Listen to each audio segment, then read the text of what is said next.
আসসালামু আলাইকুম, সবাই কেমন আছেন? আশা করি ভালো আছেন। বাংলাদেশের সার্টিফিকেট সত্যায়িত করার জন্য আমি একটা ভিডিও আপলোড করেছিলাম। এই বিষয়ে অনেকেই আমাদের কাছে কমেন্টস করছেন এবং মেসেজ করছেন যে কী সত্যায়িত করতে হবে। আমি ওই ভিডিওতে পুরো ডিটেলস বলেছি, তবুও আজকে আরেকটা ভিডিও করা। কারণ হলো গিয়ে অনেকেই কোশ্চেন করতেছেন, কোশ্চেনগুলো হলো গিয়ে কোথায় গিয়ে সার্টিফিকেটগুলো অ্যাটাস্টেশন করব, কিভাবে করব, কত টাকা লাগবে। এই সকল কিছুর উত্তর হলো গিয়ে আপনারা চাইলে আমাদের সঙ্গে যোগাযোগ করে আমাদের কাছ থেকে এই সার্ভিসটি নিতে পারেন। আপনাদের যাদের যাদের সার্টিফিকেট অ্যাটাস্টেশন করতে হবে, যারা দুবাইতে রয়েছেন তাদের সার্টিফিকেটগুলো আমরা অ্যাটাস্টেশন করে দিতে পারবো।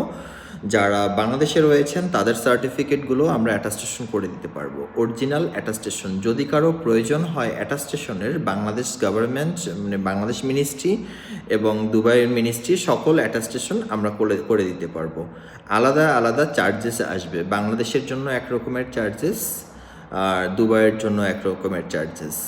সবাই আমাদের সঙ্গে যোগাযোগ করতে পারেন। আমরা এই বিষয়ে আপনাদেরকে 100% নিশ্চয়তার সঙ্গে আমরা আপনাদেরকে সার্ভিস দিতে পারবো। সবাই ভালো থাকবেন। ভিডিওটি সবাই শেয়ার করবেন যাতে আপনাদের ভাই বন্ধু যাদের এই অ্যাটাস্টেশন দরকার হয় তারা যেন এটা সহজেই খুঁজে পায়। সবাই ভালো থাকবেন। আল্লাহ হাফেজ। আমাদের জন্য দোয়া করবেন।